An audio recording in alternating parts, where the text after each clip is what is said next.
the Review Reviewer. You review it, I review you. And this is my partner, Mr. It. Today, we're going to be taking a look at part 2 of Spoony's review of Final Fantasy XIII.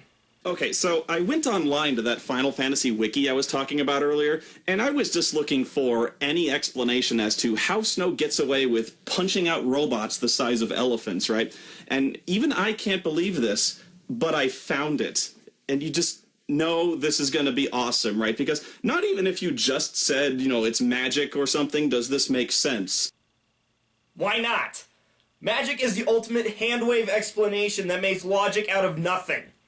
The official explanation is he has a super-powered trench coat. When the kid who writes Axe Cop is coming up with more believable character concepts than you, stop writing immediately! Dude, what the fuck are you complaining about? That sounds fucking awesome! But no, I'm not kidding. It's a techno-super-powered trench coat. Apparently it operates on the same principle as Lightning's GravCon thing, except it amplifies his strength or something, and its effects change when he puts these techno patches on the back of his coat. So that's what Snow's weapons were the entire time! Nope.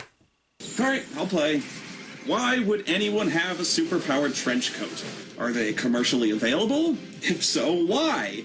Okay, for every time you ask why involving the superpowered trench coat, my answer is going to be, why not?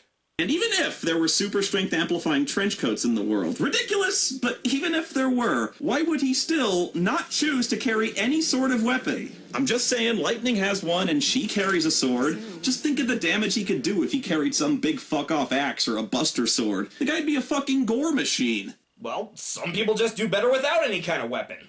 Virtually nothing is explained in this game. Terms like fal'Cie and Eidolon are never once defined or explained in any understandable fashion in-game. Well, technically they are.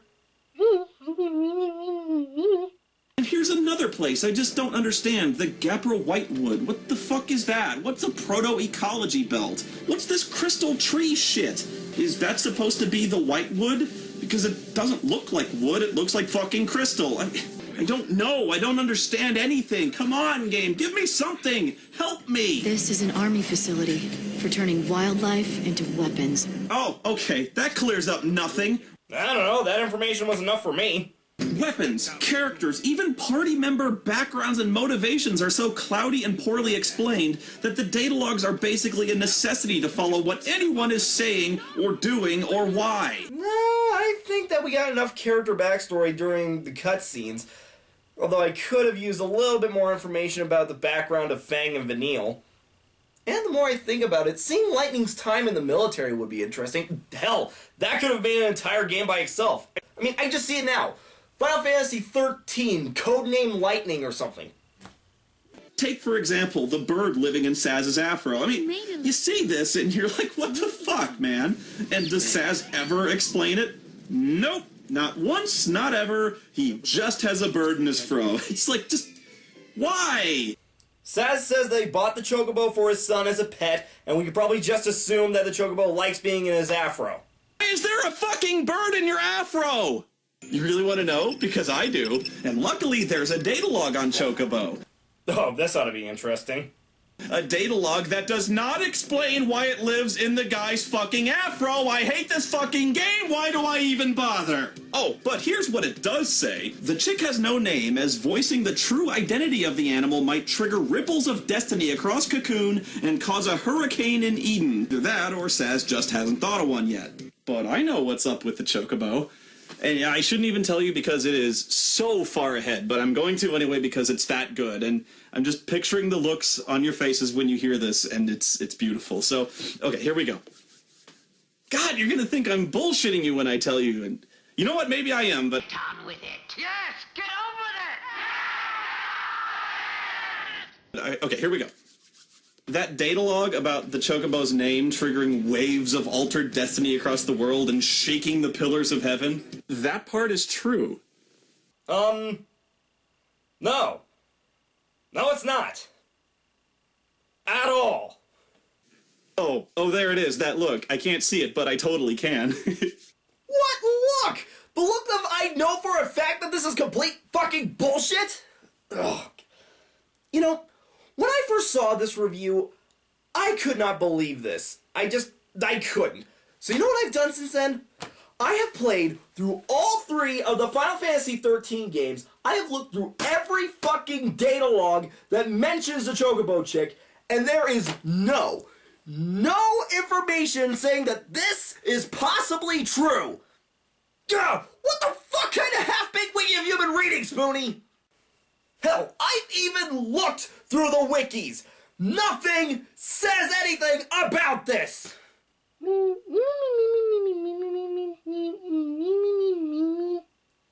Yes, but it has nothing to do with the destruction of time and space.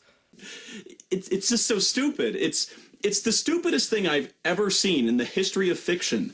And think about how long you've known me and all the stupid shit I've seen. And you know what? I can't even be mad at it, because I'm pretty sure someone cut my heroin with drain cleaner, and none of this is actually real. But there's a bird who lives in a guy's afro whose identity must remain a secret because revealing it would cause a complete collapse of the space-time continuum. Am I making any of this up, stereotypically drunk Mexican cyborg early 90s otaku kid? Esa! Yeah, hontoni! Watashi wa MD ga suki desu. Tequila no memasen ka, Holmes-chan? I feel offended and I don't know why. This is the worst writing I've ever seen in my life. And no, it's not because of the Chocobo, although... Fuck, that kid who wrote that shitty Doom fanfiction, he was better than this, because at least the character was introduced, his motivations were clear, it had a beginning, middle, and end. And Spoony goes on one of his infamous 5-minute rants, the point of which we all understand after the first minute. Visual mediums like games and movies shouldn't have to come with 200 pages of footnotes in order to get the most basic understanding of the story. Okay. Basically, the story is that Snow here is engaged to a gal named Sarah. Sarah! Oh, good God, not a count joke! Our damsel in distress. What's happened is that something called a fal'Cie, this thing I guess, has cursed her into becoming its slave, which is called a lessee. She has to perform some kind of quest for the fal'Cie within a time limit, or she'll turn into this weird techno-zombie. Yeah, the fal'Cie are kind of dicks that way. Anyway, there are 2 types of fal'Cie, the kind that live on Cocoon, and the kind that come from the evil planet Grand Pulse. The fal'Cie from Pulse don't really like Cocoon and are actively trying to destroy it, so anyone who becomes a Pulse lessee, or comes near one, or who knows one, or who lives in the same town as one, gets purged by the government and exiled to Pulse, hence the train. Still don't know what's up with the robes. Oh my God, you're still on the robes? So most of our main characters live in this little town called Bodum, which is on a beach. And again, you gotta help me, I'm confused as to how there's an ocean on Cocoon for there to be a beach in the first place. Never explained. You know, Spoony has complained about a lot of things that need to be explained in these videos. Some of them, in fact a lot of them, are very legit. Some of them can easily be explained by, it's a video game. But are you honestly telling me that you need an explanation for the fucking ocean? It's the fucking ocean! I mean, what next? Are you gonna complain about the oceans in Spira from Final Fantasy X? Or the oceans on Destiny Islands from Kingdom Hearts? Just... Ugh. You know what I think? I think that Spoony was just on this high of complaining about shit in this game, trying to find explanations to everything. He was just on a roll. Lightning here doesn't take too kindly to the announcement that Snow and Sarah are engaged. This is ridiculous. Worst birthday ever. Wait, Sarah! Because she thinks Snow is a shiftless, jobless, homeless-looking waste of existence with all the brains of a used condom. The heroes never die. She is correct. When Sarah tells Snow that she's been branded as a lessee, naturally it comes as quite a shock. Kinda makes the whole wedding thing kinda pointless if she's bound to turn into a robot zombie and eat half the people at the reception, so she dumps him and runs off. But despite his better judgment, he just can't abandon Sarah! Sarah! Snow's got this weird, irritating optimism about everything. Why is this a problem? That night, they found the fal'Cie in the Bodum vestige. The next day, soldiers sealed off the town. and we couldn't get back to Palom Polum. Okay, 1. What the fuck is Bodum Vestige? That term means nothing out of context. 2. What do you mean they found it? How the fuck do you miss this? It's 200 feet tall and it fucking glows pink. What, did it just sneak up on him overnight? I don't know, maybe it fell from the sky or something. Anyway, the military hits the completely oblivious town, taking it totally by surprise, forcing Snow and Sarah to flee on a flying motorcycle. Where did it come from and why is it unattended? I don't know. Why does it matter? And instead of flying away from the town with all the dangerous armed soldiers, they start flying towards the incredibly more dangerous fal'Cie. The motorcycle gets shot up, so to keep her safe, he throws her towards some kind of portal Stargate thing in the fal'Cie's chest. Okay, if you're gonna do the count joke, at least keep it consistent. That should be at 4! Sarah! And now 5. Oh, I know this one! Hang on, symbolism! Hang on. Symbolism of what? That Michelangelo painting? Okay, why? The painting represents that man is created in God's image, or that God gave man life. And that means nothing in this context. Nothing's being imparted or created in this scene, and the mere thought that this somehow symbolizes that Snow is God... Sorry. I just threw up in my mouth a little. It has nothing to do with that painting. It means so close and yet so far away. God! Sarah. 6. Snow flies off in his motorcycle to the fal'Cie, and so do these two kids, for absolutely no reason. I think it's because Hope, the white-haired kid, saw Snow drop his mom to her death and wants to tell him to go fuck himself. It just seems suicidal when Vanille pushes him into the motorcycle and is all fired up to go. I mean, okay, we find out later on she does have reasons of her own, but I still don't know why that means she has to go someplace so dangerous and endanger other people who aren't even involved. And then there's the tiny little problem of even getting to the incredibly dangerous skyscraper-sized monster god in a rocket-powered motorcycle he's not even sure he can drive, while there's a full-fledged air war going on with giant winged robots with laser cannons actively patrolling the skies, and I've lost count of how many ways this is a stupid fucking idea. Can he even reach the fucking pedals? Okay, that was probably the best rant he's done in this entire review. Oh, check this out. Oh, what fresh hell is this?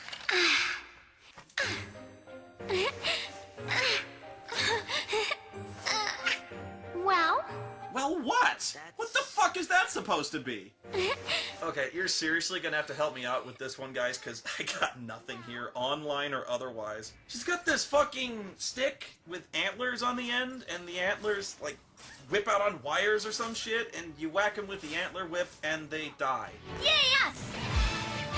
Oh, and it fucking falls. Don't forget that. Who comes up with this shit? What kind of fucked up cocaine jag you gotta be on to invent a folding deer antler whip stick? Probably one of the best highs a weapon designer could ever possibly be on. And while I'm asking questions all over again, what makes Hope and Vanille think they can take on a military-grade cyborg attack hound?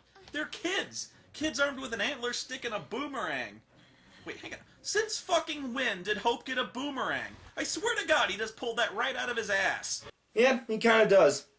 Hey, how come everyone else can just run past the zombies and I can't? Shit, I think even Sass shoulder bumps one on the way past.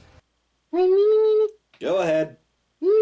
Again, they get together after finding Sarah. Sarah! 7. Who tells them to save Cocoon. Save it from who, what, and how? I don't know, but apparently this is enough to make the fal'Cie happy and fulfill her focus. And when you do that, instead of becoming a zombie, you become a giant hunk of crystal. Well, makes all the effort totally worth it, doesn't it? Oh, don't worry, she'll reawaken from the crystal. Anyway, everyone else just kind of shrugs and follows him, mainly because, well, what the hell else are they gonna do? You want to go fist fight the mechanical demigod, or just go home? I got these things. Might as well use them. Yes, good thinking, Saz, because I'm sure nobody's ever thought of attacking them with conventional weapons before. Let me know how that works out. Alright, think about it like this. You're going up against this godlike creature. Would you dare try going up against it with conventional weapons? Exactly! For all you know, it could work! Eventually the fal'Cie wakes up because some dumb bitch is slamming a sword against the walls, and we get to see its true form at last. And it's... yeah, still no idea what I'm looking at. How come the more I see of a fal'C, the less I know what it is? Is the fal'C the entire building, or just this thing? I feel like it's one of those things where that is the main body, but its control stretches out through the entire building. I don't even know if you actually beat it or if it just gets bored, but either way it zaps everyone and turns them into a l'C. Then, for no reason, the whole place turns to crystal and explodes. Well, that was one long, god-awful game. The ending came out of nowhere. But hey, they're all dead now, so I'll... Oh, come on! Dude, of course this game doesn't end like that. What is this, like a theme or something? It's only been 2 hours of gameplay. 2 fucking hours! And we've already seen characters fall from absurd heights and hit the ground at unbelievable, unsurvivable speeds and just walk away without so much as messing their hair up 3 times. Oh my god, it took you 2 half-hour-long videos to talk about the first 2 hours of the game? This game is 50 hours long! We're gonna be here forever! Okay, while I do find this review enjoyable, it is amazing to me how much shit Spoony found to complain about in the first 2 hours. That is a testament to either how bad this game is, or to how much Spoony likes to nitpick. Personally, I like to draw the line right in the middle. I'm the reviewer. You review it, I review you.